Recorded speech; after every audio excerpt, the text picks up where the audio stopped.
ಜಾರಕಿಹೊಳಿ ಒಂದು ನಿಮಿಷ, ಜಾರಕಿಹೊಳಿ ಜಮೀರ್ ಅಹಮದ್ ಆದಿಯಾಗಿ ಎಲ್ಲರೂ ಹೇಳ್ತಾ ಇದ್ದಾರೆ ವಿತೌಟ್ ನೋಟಿಸ್ ಕ್ರಮ ಕೈಗೊಂಡಿದ್ದು ಸರಿಯಲ್ಲ ಅಂತ ಅವ್ರು ಹೇಳಿದ್ದಾರೆ ಅಂತಂದರೆ ನಾನು ಅದೇ ಹೇಳಬೇಕು ಅಂತ, ಅದು ಅವ್ರ ಅಭಿಪ್ರಾಯ, ಅವ್ರು ಹೇಳಿದ್ದಾರೆ. ಅದು ಯಾವುದೇ ಆಗಲಿ ಯಾರ ಮೇಲೆ ಏನೇ ಒಂದು ಕ್ರಮ ಅಂತ ಆಗಬೇಕು ಅಂದರೆ ಅವರನ್ನು ಕೇಳ್ತಕ್ಕಂಥದ್ದು ಸೌಜನ್ಯಕ್ಕಾದರೂ ಕೂಡ ಏನಪ್ಪ ನೀನು ತಪ್ಪು ಮಾಡಿದ್ಯಾ ಅಂತಕ್ಕಂಥದ್ದನ್ನು ಕೇಳೋದು ಸೌಜನ್ಯ, ಕೇಳಬೇಕು ಅಂತ ಅವರು ಹೇಳಿದ್ದಾರೆ. ಅದು ಸಾಮಾಜಿಕವಾಗಿ ಎಲ್ಲರೂ ಒಪ್ಪುವಂಥ ಮಾತು. ನಿಮಗೂ ಕೂಡ ಹಂಗೆ ಆಯಿತು ಸರ್. ನಮ್ಮದು ಬಿಡ್ರಿ, ನನ್ನ ಸುದ್ದಿ ನೋಟಿಸ್ ಕೊಡಬೇಕಾಯ್ತು, ನೋಟಿಸ್ ಕೊಟ್ಟು ವಿವರಣೆ ಕೇಳಿ ಆಮೇಲೆ ಕ್ರಮ ಕೈಗೊಳ್ಳಬಹುದಾಯ್ತು. ಸರ್ವೇ ಸಾಮಾನ್ಯವಾಗಿ ಯಾರ ಮೇಲೆ ಏನೇ ಆರೋಪ ಬಂದರೂ ಕೂಡ ಅದನ್ನು ಅವರನ್ನು ನೋಟಿಸೇ ಕೊಡಬೇಕು ಅಂತಿಲ್ಲ.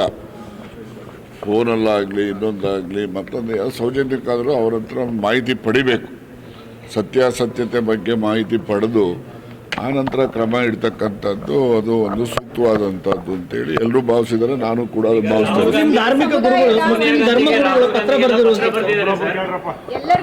ಸಮುದಾಯದನ್ನ ಬಹಳ ನಿಕೃಷ್ಟವಾಗಿ ನಡೆಸ್ಕೊಳ್ತಾ ಇದ್ದಾರೆ. ಸರ್ಕಾರ ಬರಲಿಕ್ಕೆ ಪೂರ್ಣ ಪ್ರಮಾಣದಲ್ಲಿ ನಾವೆಲ್ಲ ಸಹಕಾರ ಕೊಟ್ಟಿದ್ದೀವಿ, ಆದ್ರೆ ನಮ್ಮ ಮೇಲೆ ಈ ರೀತಿಯಾದಂತಹ ಹಾರ್ಶ್ ಡಿಸಿಷನ್ ಮಾಡ್ತಾ ಇದ್ದಾರೆ ಅಂತ.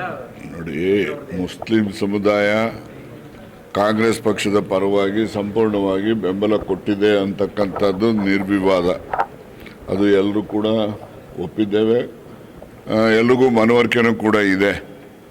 ಆದರೆ ಜಮೀರ್ ಅವ್ರ ಮೇಲೆ, ಇನ್ನೊಬ್ಬರ ಮೇಲೆ, ಮತ್ತೊಬ್ಬರ ಮೇಲೆ ಏನಾದರೂ ಕ್ರಮಗಳು ಅದು ಇದು ಅಂತಕ್ಕಂಥದ್ದು ಪ್ರಸ್ತಾಪಗಳು ಬಂದಾಗ ಆಗಂದಾಕ್ಷಣಕ್ಕೆ ಪೂರ್ಣ ಮುಸ್ಲಿಂ ಸಮುದಾಯನೇ ಕಾಂಗ್ರೆಸ್ ವಿರುದ್ಧ ಅಂತಾಗಲಿ ಅಥವಾ ಅವ್ರ ಮೇಲೆ ಕಾಂಗ್ರೆಸ್ಸಿಗೆ ಕೋಪ ಇದೆ ಅಂತ ಭಾವನೆ ಆಗಲಿ ಆ ಸಮುದಾಯದಲ್ಲೂ ಕೂಡ ಬರಬಾರ್ದು.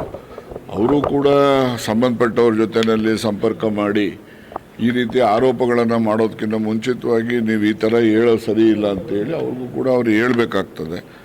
ತನಗೆ ತಾನಾಗೆ ಊಹೆ ಮಾಡಿಕೊಂಡು ಈಗ ಕಾಂಗ್ರೆಸ್ ಪಕ್ಷ ಮುಸ್ಲಿಂ ಸಮುದಾಯಕ್ಕೆ ವಿರೋಧ ಇದೆ ಅಂತಕ್ಕಂಥ ಭಾವನೆ ಜನರಲ್ಲಿ ಮೂಡಿಸೋಕ್ಕೆ ಮಾಡ್ತಕ್ಕಂಥ ಪ್ರಯತ್ನ ಯಾರು ಒಪ್ತಕ್ಕಂಥದ್ದಲ್ಲ.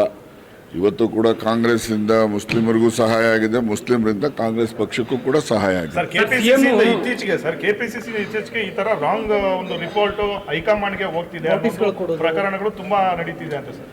ಅದೇ ನನಗೆ ಗೊತ್ತಿಲ್ಲಪ್ಪ, ಯಾರ್ಯಾರು ಏನೇನು ಉತ್ತರ ಕೊಟ್ಟಿದ್ದಾರೋ, ಯಾರ್ಯಾರು ಏನೇನು ಕ್ರಮ ಮಾಡಿದಾರೋ ಅದ್ರ ಬಗ್ಗೆ ನನಗೆ ಹೆಚ್ಚಿನ ಮಾಹಿತಿ ಇಲ್ಲ. ಸರ್, ಸಿಎಂ ಸೈಲೆಂಟ್ ಆಗಿದ್ದಾರೆ ಅಂತ ಒಂದು ಮಾತು ಹೇಳ್ತಿದ್ರೆ, ಮತ್ತೆ ಜಮೀರ್ ಅಹಮದ್ ಅವರು ಹೇಳ್ತಿದ್ದಾರೆ ಸೈಲೆಂಟ್ ಆಗಿಲ್ಲ, ಅವ್ರು ಮಾತಾಡೋದು ಬೇರೆ ರೀತಿಯದ್ದೇ ಸೌಂಡ್ ಬರುತ್ತೆ ನೋಡಿ ಅಂತ ಹೇಳಿ. ಹೌದು, ಅದು ನೋಡಿ ಅವರ ಅನಿಸಿಕೆ, ಅವರ ಅನುಭವ, ಅದ್ರ ಬಗ್ಗೆ ನಾನು ಹೇಳಕ್ಕೆ ಹೋಗಲ್ಲ. ನನ್ನ ಅನುಭವದಲ್ಲೂ ನಾನು ಮೊನ್ನೆನೇ ಹೇಳಿದ್ದೇನೆ, ಅಸಹಾಯಕರು ಇದ್ದಾರೆ ಅಂತೇಳಿ ಹೇಳಿದ್ದೇನೆ. ನಾನು ಒಂದೊಂದು ಸರಿ CM ಇಷ್ಟೊಂದು ಅಸಹಾಯಕರು ಆಗ್ತಾ ಇದ್ದಾರಲ್ಲ ಅಂತಕ್ಕಂಥದ್ದು ನೋಡಿದಾಗ ಯಾರಾದರೂ ಮಾಟ ಮಂತ್ರ ಮಾಡಿಸ್ಬಿಟ್ಟವ್ರೇನೋ ಅವ್ರ ಮೇಲೆ ಸ್ವಲ್ಪ ವಿಚಾರ ಮಾಡ್ತಾ ಇದ್ದೀನಿ.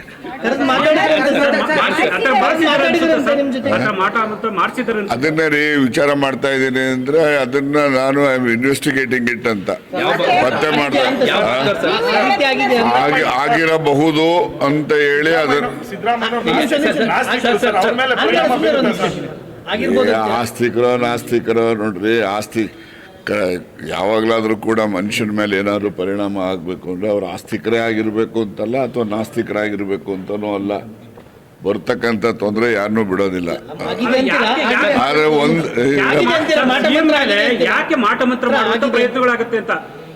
ನಾನು ಮಾಟ ಮಂತ್ರದಲ್ಲಿ ನಂಬಿಕೆ ಇಲ್ಲದೇ ಇರೋನು, ಗೊತ್ತಾಯ್ತಾ? ಆದರೆ ಮಾಡಿರ್ಬೋದೇನೋ ಯಾರಾದರೂ ಅಂತ ಹೇಳಿ ಆಗಿದೆಯೋ ಆಗಿಲ್ವೋ ಅದನ್ನ ಇನ್ವೆಸ್ಟಿಗೇಟ್ ಮಾಡ್ತಾ ಇದ್ದೀನಿ. ಯಾರು ಏನಂತ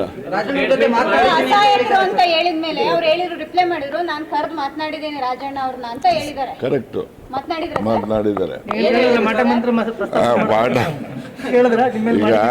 ಮಾಟ ಮಂತ್ರ ಅವರು ನಂಬಲ್ಲ, ನಾನು ನಂಬಲ್ಲಪ್ಪ, ನಡೀರಿ ಸುಮ್ಮನೆ. ಅದೆಲ್ಲ ಹೇಳಕ್ಕಾಗ್ತದೆ ನಮ್ಮ? ಈಗ ಹೇಳೋ ಅಂತವೆಲ್ಲ ಹೇಳಿದ್ದೀನಿ, ಹೇಳ್ದೇ ಇರೋದೆಲ್ಲ ಹೇಳಕ್ಕಾಗಲ್ಲ, ನಡೀರಿ. ಸಿಎಂ ಅವ್ರಿಗೆ ನೀವೇನಾದ್ರೂ ಧೈರ್ಯ ತುಂಬುವಂಥದ್ದು ಅಥವಾ ಗಟ್ಟಿಯಾಗಿ ನಿಲ್ಲಿ ಅನ್ನೋದು ಹೇಳೋದು ನೋಡಿ. CM ಅವ್ರಿಗೆ ಯಾರು ಏನು ಗಟ್ಟಿಯಾಗಿ ನಿಲ್ಲಿ ಅಂತ ಹೇಳಿಸ್ಕೊಳ್ಳೋ ಅಂತ ಅಸಹಾಯಕತೆ ಅವ್ರಿಗೆ ಬಂದಿಲ್ಲ. ಅವ್ರು ಯಾವಾಗಲೂ ಗಟ್ಟಿನೇ.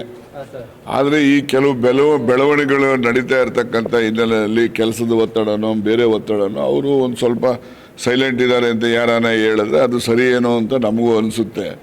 ಆದರೆ ಏನು ಅಸಹಾಯಕತೆ ಬಗ್ಗೆ ನಾನು ಈಗಾಗಲೇ ಹೇಳ್ದಂಗೆ ಯಾರೋ ಮಾಟ ಮಂತ್ರ ಏನಾದ್ರು ಮಾಡಿಸ್ಕಿಡ್ಸಿದಾರೆ ಪೂರ್ತಿ ಮಾತಾಡೋಕ್ಕಾರ ಬಿಡಪ್ಪ, ಮಾಟ ಮಂತ್ರ ಏನೋ ಮಾಡಿಸ್ಬಿಟ್ಟಿದಾರೇನೋ ಅನ್ನೋ ಜನ ಮಾತಾಡ್ತಾರಲ್ಲ, ಅದನ್ನು ನಾನು ನಂಬುವಾಗ ಆಗ್ತದೆ. ಯಾರು ಮಾಡಿರಬಹುದು ಅನ್ನೋದನ್ನು ನಾನು ಇನ್ವೆಸ್ಟಿಗೇಟ್ ಮಾಡ್ತಾ ಇದ್ದೀನಿ, ಆಮೇಲೆ ನಿಮ್ಗೆ ತಿಳಿಸ್ತೀನಿ.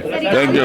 ಅಲ್ಪಸಂಖ್ಯಾತ ಸಮುದಾಯ ಒಂದು ಮಾತನ್ನು ಹೇಳಿದೆ ಸರ್, ನಾವೇನಾದ್ರೂ ಅಂದ್ರೆ ಕಾಂಗ್ರೆಸ್ ಪಕ್ಷ ಇದನ್ನ ಹಿಂಗೆ ಮುಂದುವರಿಸಿದ್ರೆ ನಾವು ರಾಜಕೀಯವಾಗಿ ಮುಕ್ತವಾಗಬೇಕಾಗುತ್ತೆ, ನಮಗೂ ಓಪನ್ ಇರುತ್ತೆ ಅವಕಾಶಗಳು ಅನ್ನೋದನ್ನ ಇಲ್ಲ ನಾವು ಆ ರೀತಿ ಯಾರೆಲ್ಲ ಭಾವನೆಗಳು ಬರ್ತಾ ಇದ್ದಾವೆ ಆ ಭಾವನೆಗಳಿಗೆ ಅಂತ್ಯ ಆಡ್ತಕ್ಕಂಥ ರೀತಿಯಲ್ಲಿ ನಾವು ಅಲ್ಪಸಂಖ್ಯಾತ ಸಮುದಾಯದ ಜನರ ವಿಶ್ವಾಸವನ್ನು ಕಾಂಗ್ರೆಸ್ ಪಕ್ಷ ಗಳಿಸುವಂತ ಪ್ರಯತ್ನ ನಾವು ಮಾಡ್ತೇವೆ.